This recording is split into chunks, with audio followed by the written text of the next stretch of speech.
Dear student, today we will discuss um, state theory of Sant Augustine. Shri Sant Augustine,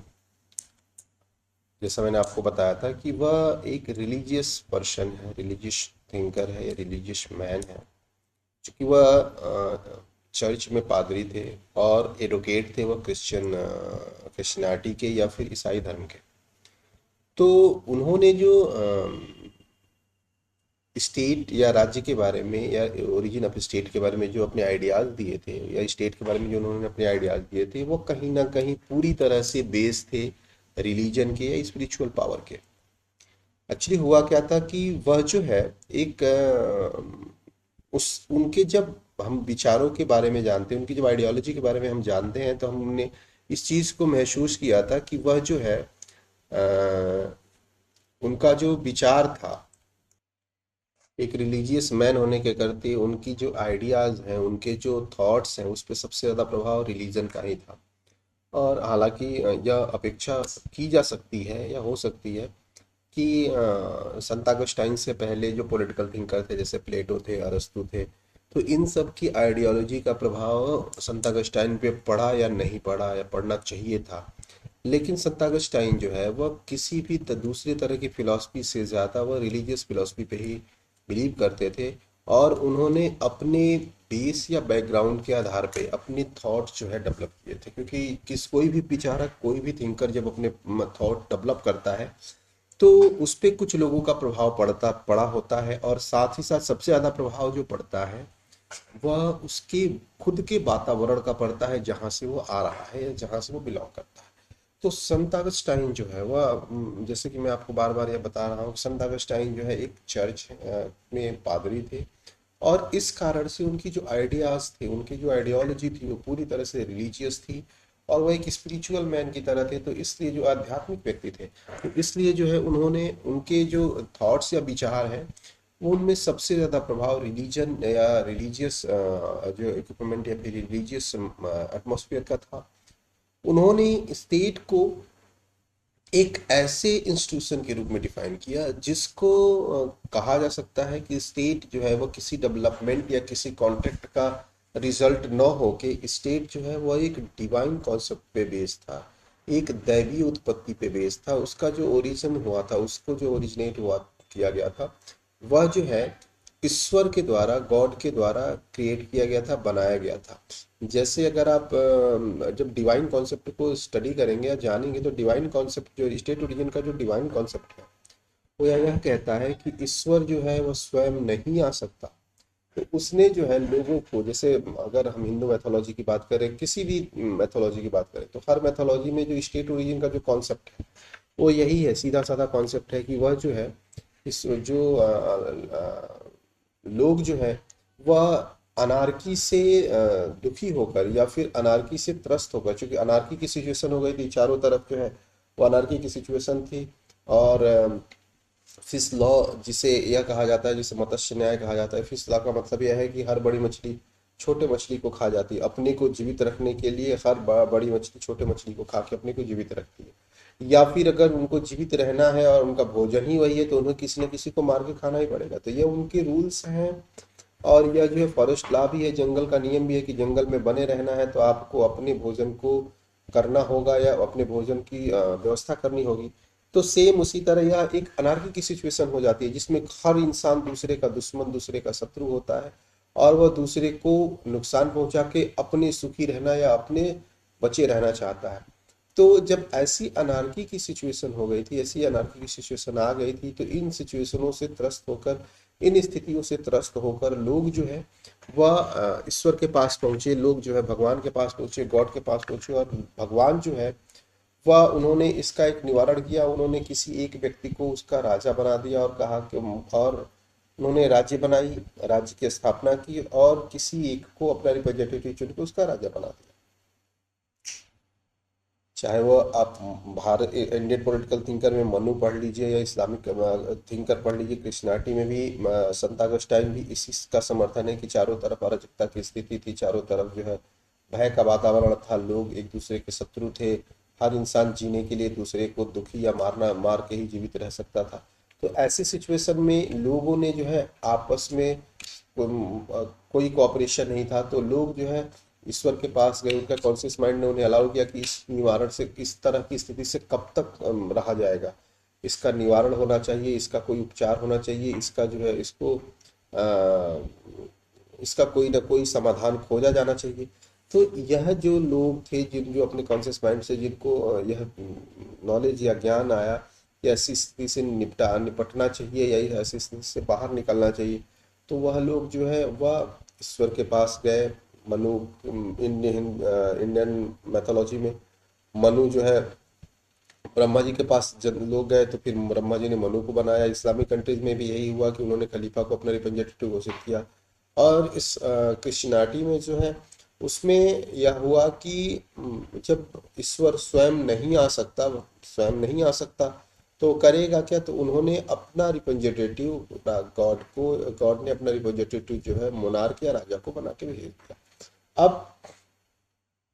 दो चीजें कि पहला कि जो राजा होगा, वह जो शासन होगा वह मोनार्किज्म ही होगा,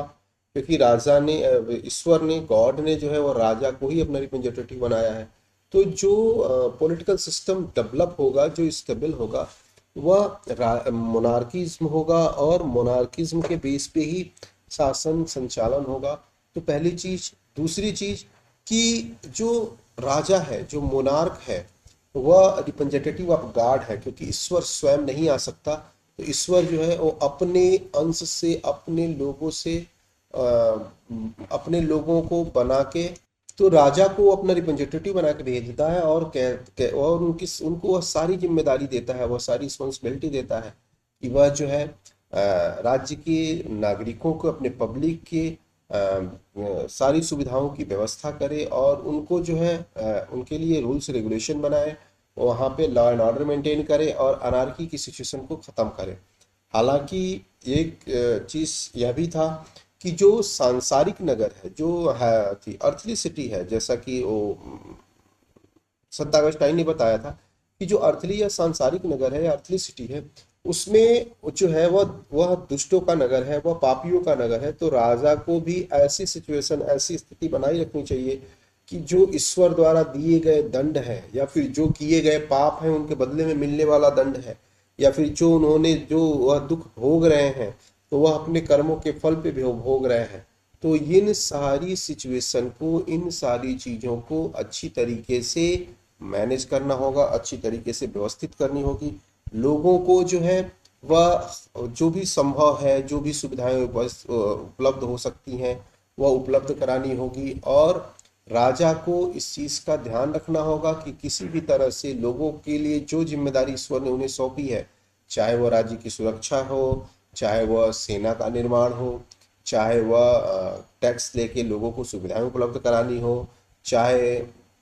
दूसरे देशों से समझौते हो, दूसरे देशों से जो है वह युद्ध या शांति की स्थिति हो, या फिर लोगों के लिए नए नए कानूनों का बनाना हो, या जमीन या संपत्ति का बंटवारा हो, या फिर लोगों के पाप और पुण्य डिसाइड करने हो, या फिर लोगों के लिए भोजन पानी आदि की व्यवस्था बनानी हो, लोगों के लिए वेलफेयर के काम करने हो। इन सभी चीज़ों को राजा को ध्यान में रखना होगा। उन्होंने राजा को यह जिम्मेदारी दी। जो जब डिवाइन थ्योरी जो है वह राजा को यह निर्देशित करती है कि आप, ईश्वर जब स्वयं नहीं आ सकता तो ईश्वर ने अपने प्रतिनिधि के रूप में आपको भेजा है, तो आप जो है वो ईश्वर के प्रतिनिधि होने के नाते आपकी रिस्पॉन्सिबिलिटी और बढ़ जाती है, आपकी जिम्मेदारी और बढ़ जाती है। यह चीज एक और ध्यान देने योग्य है कि संत अगस्टाइन ने जो है, यह संत अगस्टाइन इस चीज को तो स्वीकार करते हैं कि चूंकि वह रिलीजियस मैन है, एक धार्मिक व्यक्ति हैं, तो उन्होंने इस बात का समर्थन किया था कि जो राजा का जो राज्य की जो उत्पत्ति है वह धार्मिक आधार पे हुई है और रिलीजियस बेस पे हुई है। तो लेकिन उन्होंने यह माना था कि यह ईश्वर द्वारा बनाया गया नगर तो है, ईश्वर द्वारा बनाया गया राज्य तो है, ईश्वर द्वारा बनाया गया स्टेट तो है जिसको ईश्वर ने बनाया है, लेकिन यह ईश्वर का नगर नहीं है, ईश्वर का नगर नहीं है। ईश्वर जो है इसमें वास नहीं करता, बल्कि यह पापियों का या शैतानों का नगर है, जिसमें पापी और शैतान लोग वास करते हैं। और यह जो है अपने कर्मों के कारण, अपने कर्मों के कारण दुख भोगने के लिए, कष्ट भोगने के लिए और अपने पापों का प्रायश्चित करने के लिए, अपने किए गए कर्मों का फल पाने के लिए वह इस नगर में आए हैं। और राजा को जो है, राजा की यह जिम्मेदारी है कि ईश्वर द्वारा दिए गए आदेश को, ईश्वर द्वारा निर्धारित किए गए पाप को, दंड को, ईश्वर द्वारा निर्धारित किए गए सभी प्रक्रियाओं का सही ढंग से पालन हो, क्योंकि वह प्रतिनिधि है, उसका ईश्वर का प्रतिनिधि है। और ईश्वर के प्रतिनिधि के लिए का की यह जिम्मेदारी है, क्योंकि ईश्वर अगर पूछेगा तो अपने रिप्रेजेंटेटिव, अपने प्रतिनिधि से ही पूछेगा, क्योंकि उसने जिम्मेदारी उसको दी है। ईश्वर ने जब अपनी सारी शक्ति, अपनी शक्ति जो है शासन करने की सारी शक्ति ईश्वर ने उसको जब सौंपी है, जब राजा को सौंपी है, तो वह राजा ईश्वर के प्रति ही रिस्पॉन्सिबल है। वह जो है ईश्वर को इस बात का जवाब देगा कि उसने अमुक कार्य में कौन सा निर्णय लिया, उसने अमुक को किस तरह से दंड दिया। और इन सभी चीजों के लिए जो जिम्मेदार है वह राजा है। तो राजा की यह जिम्मेदारी है कि वह राज्य की स्थिति, राज्य को सही ढंग से चलाने के लिए, उसकी स्थिति को बनाए रखने के लिए, लोगों को ईश्वर द्वारा निर्धारित नियमों और कानूनों का पालन करने के लिए प्रेरित करे, और ऐसा न करने पे उन्हें दंड दे। इसके साथ ही साथ उन्हें राजा के, जिस तरह से संत ऑगस्टाइन के अनुसार जिस तरह से ईश्वर ने राजा के कार्य और ड्यूटीज, जैसे राइट्स और ड्यूटीज डिसाइड की थी, उसी तरह ईश्वर ने प्रजा और जनता के भी कार्यों और ड्यूटीज और राइट्स को डिसाइड किया था कि जनता को क्या क्या काम करने चाहिए। जनता की यह जिम्मेदारी है कि वह जो है, अगर वह अर्थली सिटी में है, और जनता की यह जिम्मेदारी है कि वह राजा द्वारा निर्देशित किए गए किसी भी काम को मना नहीं कर सकते,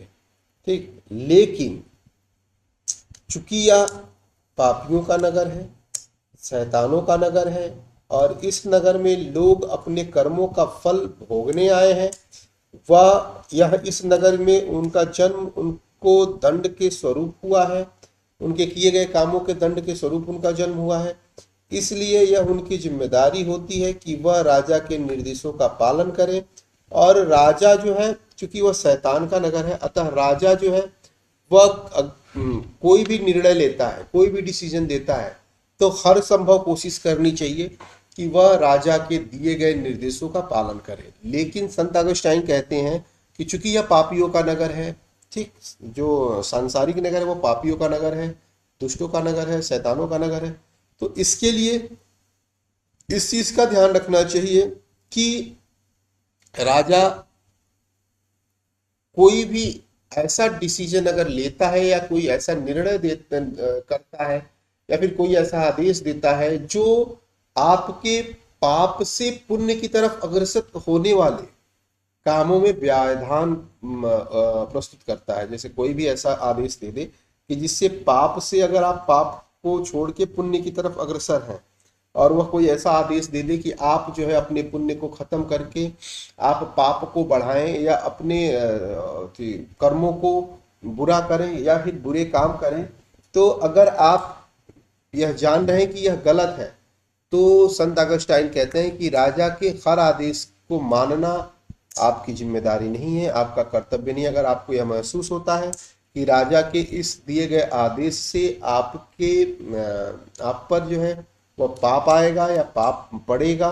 तो आप उस काम को मना कर सकते हैं, क्योंकि आपको अपने वर्तमान के साथ साथ अपने भविष्य को भी सोचना है, देखना है, भविष्य के लिए भी अपनी व्यवस्था करनी है कि आपका भविष्य इस पाप, मतलब जो अर्थली सिटी है, जो सांसारिक नगर है, इससे छुटकारा मिलने के लिए, इससे अगले जन्म तक छुटकारा पाने के लिए, या इससे पुनः इस अर्थली सिटी में जन्म ना हो, इससे बचने के लिए अगर आप कोई पुण्य का काम कर रहे हैं, तो अगर पुण्य का काम कर रहे हैं तो आपकी यह जिम्मेदारी है कि आप राजा के आदेश की अवहेलना कर सकते हैं। क्योंकि अगर राजा पाप को बढ़ा रहा है और आप पुण्य को प्रसारित करना चाहते हैं, तो आप जो है आप उसका विरोध कर सकते हैं, आप उसकी अगेंस्ट उसकी बात की, उसके आदेश की अवहेलना कर सकते हैं। संत ऑगस्टाइन कहते हैं कि राजा को यह हर संभव यह कोशिश करनी चाहिए कि वह पाप और पुण्य के बीच सामंजस्य स्थापित करें,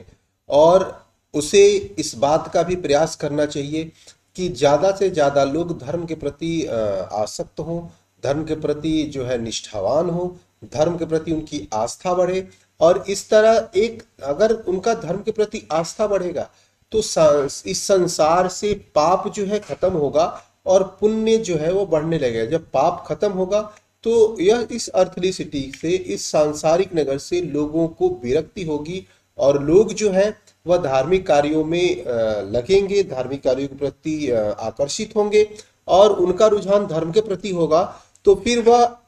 अर्थली सिटी से हेवनली सिटी में या फिर इस सांसारिक नगर से ईश्वर की नगर में जाने के लिए प्रयास करेंगे। तो राजा की जिम्मेदारी जो है वह कई मायनों में ज्यादा बड़ी है, जैसे कि वह अपनी पूरी जनता का की सुरक्षा से लेकर भोजन तक हर चीज की जिम्मेदारी उसके पास है। उसके बाद ही बात उसके साथ ही साथ जैसे किसी भी व्यक्ति के जीवन में दो पक्ष होते हैं, एक सांसारिक पक्ष और दूसरा आध्यात्मिक पक्ष। तो वह संत अगस्टाइन कहते हैं कि राजा को उसके सांसारिक पक्ष की सारी रिस्पॉन्सिबिलिटी राजा के पास है, लेकिन उसे इस बात का भी ध्यान रखना होगा कि व्यक्ति अपने सांसारिक पक्ष के साथ साथ अपने आध्यात्मिक पक्ष को भी अवॉइड न करे, अपने आध्यात्मिक पक्ष से भी विरक्ति न हो, अपने आध्यात्मिक पक्ष से दूर न जाए। तो अतः राजा को इस तरह का माहौल, इस तरह की परिस्थितियां निर्मित करनी चाहिए, इस तरह की परिस्थितियों का निर्माण करना चाहिए कि लोगों का रुझान सांसारिक के साथ साथ आध्यात्मिक जीवन की तरफ भी अग्रसित हो, आकर्षित हो और लोग जो है वह सांसारिक कार्यों के साथ साथ जो है वह आध्यात्मिक कार्यों के प्रति भी अपनी रुझान बढ़ाएं। जिससे होगा क्या कि यह जो धरती का नगर है, जो सांसारिक नगर है, वह चूंकि पापियों का नगर है, शैतानों का नगर है, इसमें वह लोग रहते हैं जिन्होंने पूर्व जन्म में पाप किया है और अपने कर्मों का फल भोगने के लिए वह इस सांसारिक नगर में आए हैं। तो अगर राजा जो है अपने निर्देशों द्वारा, अपने जो है नीतियों द्वारा अगर उनके हृदय को परिवर्तित करने में सक्षम हो जाता है, अगर उन्हें आस्थावान बनाता है, निष्ठावान बनाता है, अगर उन्हें धार्मिक बनाता है, अगर उन्हें धर्म की तरफ प्रेरित करता है, धर्म की तरफ आकर्षित करता है और उनके व्यवहार को बदलने का प्रयास करता है और बदलने में सफल हो जाता है, तो इसका मतलब है कि वह उनको जो है वह उनको इस जीवन मरण, इस सांसारिक नगर से विरक्त होने के लिए, दूर जाने के लिए और उनके भोग रहे कष्टों से निवृत्त होने के लिए प्रेरित कर रहा है। तो यह राजा की जिम्मेदारी है कि वह सांसारिक कार्यों के साथ साथ उनके आध्यात्मिक जीवन को भी प्रेरित करे और यह कोशिश करे कि ज्यादा से ज्यादा लोग इस अर्थली सिटी से हेवनली सिटी की तरफ अग्रसर हो, ज्यादा से ज्यादा लोग इस सांसारिक नगर से ईश्वर के नगर की तरफ अग्रसित हों और ईश्वर की नगर का सदस्य बनने के लिए अपने आप को तैयार करें। इससे राजा को संत अगस्टाइन ने यह जो जिम्मेदारी दी, इस जिम्मेदारी में एक महत्वपूर्ण कार्य यह सामने आता है कि राजा को अपने सांसारिक जो है दायित्वों का निर्वहन के साथ साथ ईसाई धर्म के प्रचार के लिए, ईसाई धर्म के प्रसार के लिए, ईसाई धर्म के उत्थान के लिए, ईसाई धर्म में आ रही कुरीतियां या फिर ईसाई धर्म में आ रही बुराइयों को दूर करने के लिए भी प्रयास करना चाहिए। या हर संभव कोशिश करनी चाहिए कि ज्यादा से ज्यादा लोग जो है ईसाई धर्म के प्रति आकर्षित हो, ईसाई धर्म को स्वीकार करें, क्योंकि हेवनली सिटी जाने का एक ही माध्यम है चर्च, और चर्च जाने का एक ही माध्यम है ईसाई धर्म। अगर वो ईसाई धर्म को स्वीकार करेंगे तभी वो चर्च के मेंबर बनेंगे और तभी वो हेवनली सिटी के मेंबर बन पाएंगे। तो सांसारिक नगर से ईश्वर के नगर में पलायन का या ईश्वर के नगर में पहुंचने का जो माध्यम है वह सिर्फ और सिर्फ चर्च है और सिर्फ ईसाई धर्म है। अतः राजा की यह जिम्मेदारी है, यह मोनार्क की रिस्पॉन्सिबिलिटी है कि वह अपने पूरे एम्पायर में, पूरे अपने स्टेट में जो है जिसका वह राजा है, उस स्टेट में जहाँ पे लोगों की भौतिक आवश्यकताओं को पूरा करने के साथ साथ उनके आध्यात्मिक और स्पिरिचुअल रिक्वायरमेंट को भी फुलफिल करने का प्रयास करे और हर वो संभव प्रयास करे जिससे लोगों का पाप घटे और पुण्य बढ़े, जिससे लोगों का संकट कम हो, दुख कम हो और उनके ऊपर उन पे जो मिलने वाला दंड है वह भी कम हो। दूसरा, ये तो बातें क्लियर हो गई कि संत अगस्टाइन जो है वह स्टेट ओरिजिन के डिवाइन थ्योरी का समर्थक था, राज्य की उत्पत्ति के दैवीय सिद्धांत का समर्थक था। वह यह मानता था कि ईश्वर ने ही राज्य को बनाया है, ईश्वर ने ही राज्य को निर्मित किया है और अब राजा को अपने प्रतिनिधि के रूप में उसने भेजा है, जिसका काम यहाँ पे लॉ एंड ऑर्डर को मेंटेन करना और ईश्वर की आस्था को बनाए रखना था। ठीक, वह पब्लिक के लिए भी रूल्स और रेगुलेशन बनाता है और राजा के लिए भी, शासक के लिए भी रूल्स और रेगुलेशन बनाता है, जिसको दोनों को मानना है। हालांकि संत अगस्टाइन यह भी कहते हैं कि यह ईश्वर द्वारा निर्मित किया गया नगर है, लेकिन यह ईश्वर का नगर नहीं है। यह शैतानों का नगर है, पापियों का नगर है, दीन दुखियों का नगर है और यहाँ अपने कर्मों का फल भोग रहे, दंड स्वरूप अपने कर्मों का फल भोग रहे लोगों का नगर है। अतः राजा की जिम्मेदारी इससे और ज्यादा बढ़ जाती है कि उसे अपने पब्लिक का, अपने पीपल्स का हर संभव यह प्रयास करना चाहिए कि उनके ऊपर जो दंड है, उनको मिल रहा जो दंड और कष्ट है, दुख है, उसको कैसे कम किया जाए और उनके जीवन शैली को, उनके व्यवहार को, उनके रहन सहन को हर तरह से बदलकर उनका अगला जन्म जो है वह ईश्वर के नगर में या अगला जन्म पुण्य युक्त हो, इसके लिए सुव्यवस्थित एक प्रक्रिया बनाई जाए, एक व्यवस्था की जाए। और संत अगस्टाइन जो है वह यह कोशिश करते हैं कि राजा जो है वो धर्म की रक्षा भी करे और धर्म का प्रसार भी करे। अब इसमें हम आगे देखते हैं कि हम जो है राज्य, अब तक तो हमने राज्य देखा, अब राज्य और चर्च में संबंध कैसे, क्योंकि यह दोनों ऐसे इंस्टीट्यूशन हैं, ऐसी संस्थाएं हैं जो एक दूसरे को आपस में रिलेट करती हैं। और चूंकि संत अगस्टाइन एक स्पिरिचुअल या रिलीजियस थिंकर थे, तो इनके नज़र में तो यह दोनों का इंपॉर्टेंस बराबर है। हालांकि वो स्पिरिचुअल जो है तो वह रिलीजियस इंस्टीट्यूशन को ज़्यादा इंपॉर्टेंस देते हैं, लेकिन फिर भी इन एक इंस्टीट्यूशन को अवॉइड करके दूसरे इंस्टीट्यूशन को प्रमोट नहीं किया जा सकता। इन दोनों को एक दूसरे के साथ जोड़ के ही देखा जा सकता है, जोड़ के ही समझा जा सकता है और बिना एक दूसरे के समर्थन के यह दोनों जो है कोई भी स्टेट या कोई भी राज्य बना नहीं रह सकता। इन दोनों का समर्थन, इन दोनों का सहयोग आपस में अनिवार्य है। तो संत अगस्टाइन स्टेट और चर्च के रिलेशन को कैसे देखते हैं, तो उनके लिए उन्होंने मूलतः दो दृष्टिकोण अपनाए। पहला मैंने आप लोगों को बता दिया, the theory of two sword, दो तलवारों का सिद्धांत। तो दो तलवारों के सिद्धांत में उस कॉन्फ्लिक्ट को मैनेज करने का काम किया जो विवाद चला आ रहा था रोमन एम्पायर और चर्च के बीच, और उसको उन्होंने हर संभव प्रक्रिया अपना के उसे मैनेज करने का या फिर उसे दूर करने का काम किया। उसके बाद उन्होंने इसमें दो तलवारों की बात की कि दो तलवारें होती हैं, एक स्पिरिचुअल जो है पावर को इंडिकेट करती हैं या उसको जो है उसकी रिप्रेजेंट करती हैं, और दूसरा जो है वह पॉलिटिकल पावर को रिप्रेजेंट करती हैं, इंडिकेट करती हैं। तो दो तरह की तलवारें हैं और इन दोनों तलवारों को दो इंस्टीट्यूशन यूज करता है। एक जो इंस्टीट्यूशन है जो पॉलिटिकल पावर को यूज करता है वह मोनार्क है। मोनार्क जो है उसको ईश्वर ने पॉलिटिकल पावर दिया है और कहा है कि यह जो है पॉलिटिकल पावर को यूज करने वाला इंस्टीट्यूशन या संस्था है। और दूसरा जो है, जो दूसरा इंस्टीट्यूशन है वह चर्च है। चर्च को उसने स्पिरिचुअल पावर दिया था और स्पिरिचुअल पावर या स्पिरिचुअल स्वॉर्ड जो है वह चर्च के पास है, और जितने भी रिलीजियस मैटर है उसमें चर्च ही जो है जो सुपर कह सकते हैं कि सुपीरियर सोर्स जो है वह लास्ट सोर्स ऑफ नॉलेज जो है वह चर्च है। और चर्च द्वारा दिए गए गाइडलाइन, चर्च द्वारा दिए गए डायरेक्शन, चर्च द्वारा बनाए गए रूल्स एंड रेगुलेशन के द्वारा ही कोई भी रिलीजियस मैटर जो है वह सुलझाया जा सकता है। तो इस तरह जो संत अगस्टाइन है, संत अगस्टाइन ने पहला उपाय तो यही किया, द थियरी ऑफ टू सैरोड, और इस माध्यम से वो राज्य और चर्च के संबंध का निरूपण करते हैं या स्टेट और चर्च के रिलेशन को जो है वो आइडेंटिफाई करते हैं और डिफाइन भी करते हैं कि अगर इन दोनों को आपस में कोई कॉन्फ्लिक्ट ही नहीं है, एक के पास पॉलिटिकल पावर है तो दूसरे के पास स्पिरिचुअल पावर है, एक अपने पॉलिटिकल पावर को यूज कर रहा है तो दूसरा जो है वो अपनी स्पिरिचुअल पावर को यूज कर रहा है। दूसरा जो उनका टॉपिक है या फिर दूसरा जो पॉइंट है जिस पे उन्होंने स्टेट और चर्च के रिलेशन को डिफाइन किया है, वो यह है कि रिलीजियस मामले में या रिलीजियस मैटर्स में जो पावर है वह चर्च के पास है। और चर्च चूंकि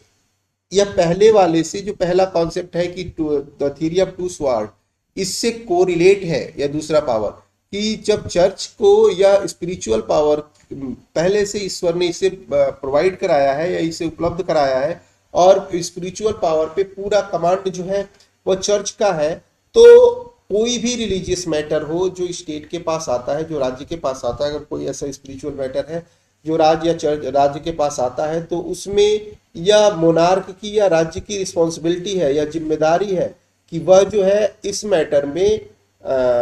जो अगर कोई भी ऐसा मैटर आता है तो राज्य की जिम्मेदारी है कि वह जो है इस मैटर में चर्च से सजेशन ले, सलाह ले, क्योंकि रिलीजियस मामलों में चर्च का नॉलेज जो है वह मोनार्क से ज़्यादा है। मोनार्क यह मानते हैं, हम संत अगस्टाइन इस बात का समर्थन करते हैं, इस बात को अच्छे ढंग से रखते भी हैं, मानते भी हैं कि जिस प्रकार पॉलिटिकल पावर में मोनार्क सर्वे सर्वा है, पॉलिटिकल पावर में मोनार्क के नॉलेज को कोई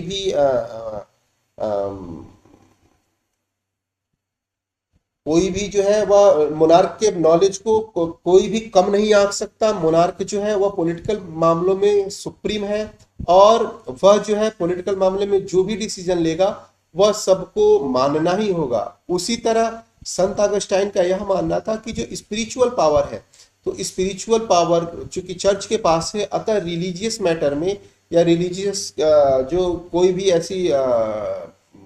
मुद्दा हो या कोई भी ऐसा टॉपिक आता है या कोई ऐसा मैटर हो, तो रिलीजियस मैटर में जो लास्ट पावर है या जो सोर्स ऑफ लास्ट पावर है या फिर जो सुपर पावर है या सुपीरियर पावर है, वह चर्च के पास है। और चर्च तो ही उसमें मोनार्क से या फिर चर्च जो है स्टेट से ज्यादा उस मामले में नॉलेज रखता है। अतः यह अपेक्षा की जाती है, अतः यह समझा जाता है, अतः यह माना जाता है कि राज्य जो है जब किसी रिलीजियस मामले में कोई निर्णय लेता है या रिलीजियस मैटर में कोई डिसीजन लेता है, रिलीजियस मैटर में अगर कुछ भी कोई भी रिलीजियस कॉन्फ्लिक्ट है, अगर उसमें कोई डिसीजन लेता है या रूल्स या रेगुलेशन बनाता है, तो यह उससे अपेक्षा की जाती है या उससे अपेक्षा की जानी चाहिए, क्योंकि दोनों इंस्टीट्यूशन रिप्रेजेंटेटिव ऑफ गॉड के हैं, दोनों ही जो है ईश्वर के प्रतिनिधि हैं। तो राजा से यह अपेक्षा की जाती है कि वह जो स्पिरिचुअल मामलों में या रिलीजियस मामलों में जो भी डिसीजन लेगा या जो भी निर्णय करना है या जो भी मैटर हो, तो उसमें वह चर्च से सजेशन लेगा और चर्च द्वारा दिए गए सजेशन को मानेगा। और इस तरह से वह दोनों एक दूसरे के पैरेलल हो जाते हैं, क्योंकि अगर चर्च जो है वह राज्य के कामों में इंटरफेयर नहीं करता और राज्य चर्च के कामों में इंटरफेयर नहीं करता, इसका मतलब कि दोनों एक सॉवरेन बॉडी की तरह एक दूसरे से अलग होकर एक ऑटोनोमस बॉडी की तरह आपस में काम करते हैं और दोनों के संबंध एक दूसरे से कोरिलेट हो जाते हैं। क्योंकि दोनों का मैटर यह है कि हर इंसान वह दो तरह का उसकी दो तरह की पर्सनालिटी या दो तरह के थॉट्स या दो तरह की के व्यवहार होते हैं। एक पॉलिटिकल बिहेवियर होता है उसका, या फिर पॉलिटिकल लाइफ होता है, या उसका एक पॉलिटिकल जो है वह एस्पेक्ट होता है, और दूसरा जो होता है वह रिलीजियस होता है, स्पिरिचुअल होता है। तो पॉलिटिकल जितना इम्पोर्टेंट पॉलिटिकल है उतना ही इम्पोर्टेंट रिलीजियस भी है। तो अतः इन दोनों चीजों को ध्यान में रखना चाहिए कि पॉलिटिकल मैटर पे जितना अधिकार जो है वह मोनार्क का या राज्य का है, उतना ही जो है स्पिरिचुअल मामलों में उतना ही अधिकार, उतना ही जो है पावर जो है वह चर्च का है। तो जितना इंपॉर्टेंस राज्य रख रहा है उतना ही इंपॉर्टेंस चर्च भी रख रहा है। तो संत ऑगस्टाइन इन दोनों को एक दूसरे के पैरेलल लाके एक दूसरे के साथ कोऑपरेशन डेवलप करके वह चाहते थे कि यह जो कॉन्फ्लिक्ट जो उनसे पहले से चला आ रहा था, जिसे जो चर्च राज्य संबंध या फिर जो विवाद था कि चर्च और राज्य का विवाद था, उसको अपने इस रिलेशन में, इसको रिलेशन के रूप में डिफाइन करके इसके जो है संत अगस्टाइन इस विवाद को खत्म करना चाहते थे कि राजा और चर्च के बीच कोई विवाद ही नहीं है। जिस प्रकार राजा अपने पॉलिटिकल क्षेत्र में सर्वोच्च है, सर्वोपरि है, उसी तरह चर्च जो है अपने रिलीजियस क्षेत्र में सर्वोच्च और सुपरविजन है। और उसी के निर्देशन में यह सारी बातें और सारी सब कुछ जो रिलीजियस मामले के मैटर्स हैं वो सुलझाए जाने चाहिए। तो इस तरह से संत अगस्टाइन ने अर्थली सिटी और हेवनली सिटी, इन दो सिटियों की बात करके दो तरह के विवाद खत्म कर दिए, विवादों को निपटाना चाहा कि कैसे इंसान अपने पापों के करते, अपने गलत कार्यों के करते, वह जो है एक ईश्वर द्वारा पाए गए दंड के कारण अर्थली सिटी का मेंबर बनता है, और अपने पुण्य के बल पे, अपने धार्मिक प्रवृत्ति के बल पे, अपनी धार्मिक आदतों के बल पे, अपने धर्म के प्रति आस्था और विश्वास के चलते कैसे कोई इंसान हेवनली सिटी का मेंबर बनता है, कैसे चर्च जो है वह लोगों को संरक्षण प्रदान कराता है, कैसे चर्च जो है रिलीजियस मामलों में एक सर्वोच्च संस्था के रूप में अपने आप को स्टेबल करता है, और कैसे मोनार्क जो है वो पॉलिटिकल पावर को यूज करता है, और कैसे पॉलिटिकली सबको जो है वह संरक्षण प्रदान करता है। इन सभी चीजों में जो है संत अगस्टाइन का जो मुख्य उद्देश्य था, इन सभी चीजों में सामंजस्य बनाकर लोगों में आपसी धारणा, आपसी प्रेम और सौहार्द को बढ़ाना था। साथ ही साथ ईसाई धर्म में व्याप्त बुराइयों को दूर करना था, और ईसाई धर्म पे लगातार हो रहे हमले, लगातार ईसाई धर्म से लोगों के पलायन को या फिर लोगों के धर्मांतरण को रोकना था। और वह चाहता था कि इस तरह से एक सामंजस्य स्थापित हो, और यह जो चर्च और राज्य का विवाद है, यह चर्च राज्य का विवाद खत्म हो जाए। इसके लिए इसने दो जो है बिंदुओं पे राज्य और चर्च के आपसी संबंधों का समर्थन किया। और संत अगस्टाइन का यह मानना था कि जब तक यह दोनों आपस में एक दूसरे का सहयोग करते रहेंगे, तब तक जो है मानव जाति का कल्याण होता रहेगा। ईसाई धर्म जो है अपने